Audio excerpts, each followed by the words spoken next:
Que a boa e forte mão do Senhor repouse sobre a sua vida e que você receba renovo, força, fé, esperança para continuar firme.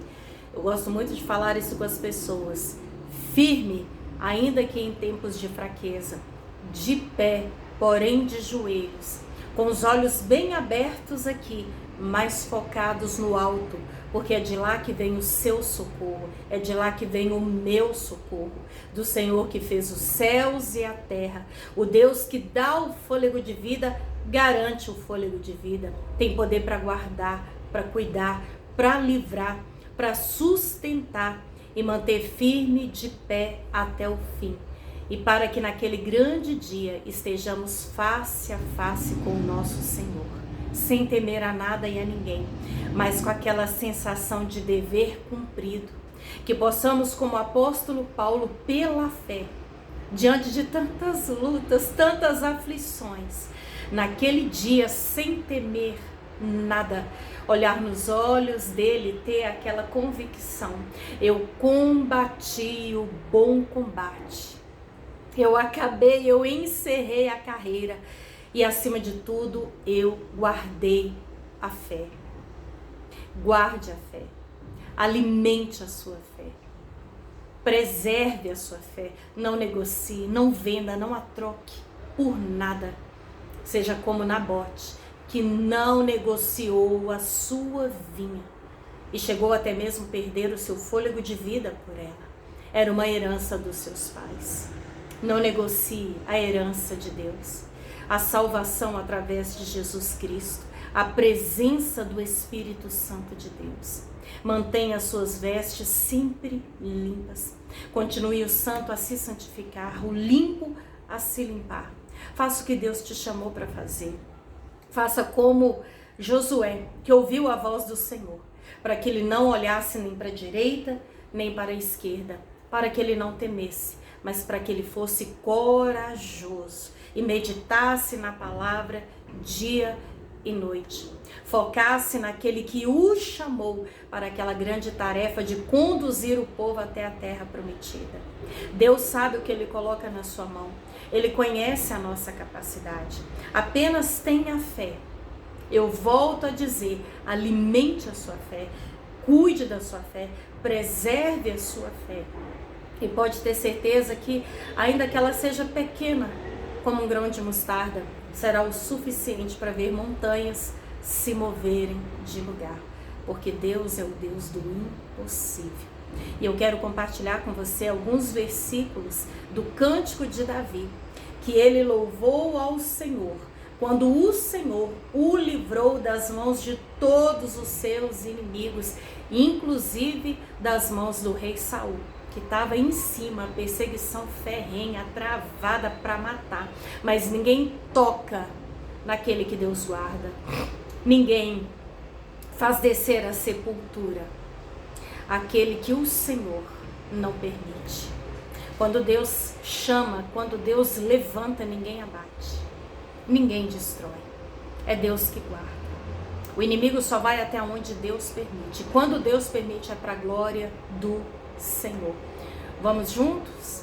Aqui no livro de 2 Samuel, capítulo 22. Eu quero ler alguns versículos salteados. O primeiro versículo: o Senhor é a minha rocha, a minha fortaleza e o meu libertador. O meu Deus é a minha rocha, em quem me refugio, o meu escudo e o meu poderoso Salvador. Ele é a minha torre alta, o meu abrigo seguro.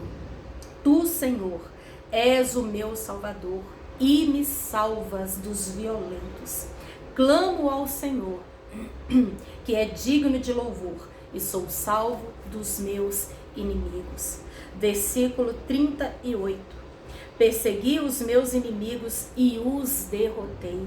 Não voltei enquanto não foram destruídos. Esmaguei-os completamente e não puderam se levantar. Caíram debaixo dos meus pés. Tu me revestiste de força para a batalha. Fizeste cair aos meus pés os meus adversários. Fizeste que os meus inimigos fugissem de mim. Destruí os que me odiaram. Gritaram por socorro, mas não havia quem os salvasse. Gritaram ao Senhor, mas ele não os respondeu. O Senhor vive. Bendita seja a minha rocha, exaltado seja Deus, a rocha que me salva. Este é o Deus que em meu favor executa vingança, que sujeita nações ao meu poder, que me livrou dos meus inimigos. Tu me exaltaste acima dos meus agressores, dos homens violentos me libertaste. Por isso te louvarei entre as nações, ó Senhor. Cantarei louvores ao teu nome. Ele concede grandes vitórias ao seu rei.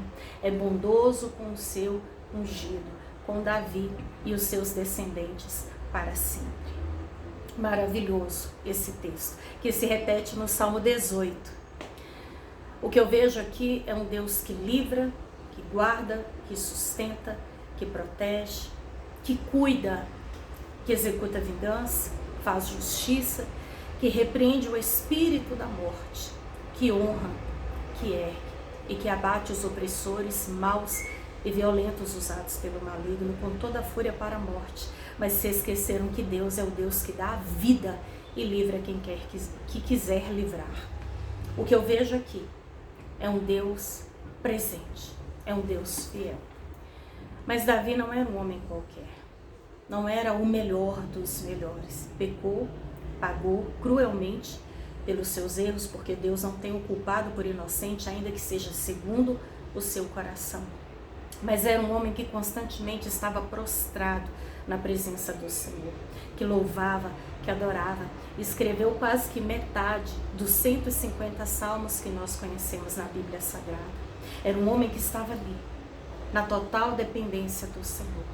E que quando pecou gravemente, o que nós conhecemos foi o seu pior pecado, que o marcou severamente, trazendo consequência até os seus filhos, o pecado de ter matado Urias, ter engravidado a sua esposa, enfim. Nós vemos ali um homem que a preocupação dele não era perder a coroa, perder o seu nome, perder nem mesmo a sua família. O maior medo de Davi é que ele fosse expulso da presença de Deus, que ele perdesse a alegria da salvação e que fosse retirado dele o Espírito Santo de Deus. Era um homem que colocava Deus em primeiro lugar. Teve as suas falhas, os seus deslizes, mas ele amava Deus. E Deus cuida de quem o ama. Deus cuida daquele que o obedece. Deus zela pela vida daquele que zela pela sua palavra, por aquilo que ele ordenou que seja feito. Deus tem compromisso com quem tem compromisso com ele. Deus tem uma aliança com quem fez e honra essa aliança com ele. Que como Davi possamos adorar, louvar, independente se alguém está vendo ou não, se alguém está nos aplaudindo ou não, mas na certeza de que Deus guarda, de que Deus cuida, de que Deus livra, de que Deus protege, que quem faz a obra é o Senhor, quem tira do pasto e coloca no trono é o Senhor, quem ergue o pequeno é o Senhor, quem abate os inimigos é o Senhor, quem exalta é o Senhor, quem derruba gigantes é o Senhor, através dos seus servos, que mata urso, que mata leão, que destrói principados e potestades. Que possamos colocar o Senhor em primeiro lugar, porque tem gente que quer primeiro ver a vitória antes de ser fiel ao Deus da vitória. Que possamos buscar em primeiro lugar a presença, o reino, a justiça, a palavra, a vontade, a sua infinita bondade em si, e não apenas o que as suas mãos podem dar. Coloca Deus em primeiro lugar, seja fiel ao Senhor. Esse mesmo Davi diz que Deus o recompensou segundo a obra das suas mãos. Busque a face, seja cheio da presença, seja renovado, curado, liberto, transformado de dentro para fora. Se curve e entenda que a vitória é dele, que o poder é dele, que quem derruba gigantes é ele. Você é apenas um instrumento. Viva na total dependência do Senhor. E sem você ficar desesperado, ansioso com o que está acontecendo, com os levantes do inimigo, você verá o grande livramento que o Senhor te dará. Confia, se entrega. Seja cada dia mais fiel, obediente, temente ao Senhor. E certamente Ele mudará a sua história para a glória dEle. Porque dEle, por Ele e para Ele são todas as coisas. Amém?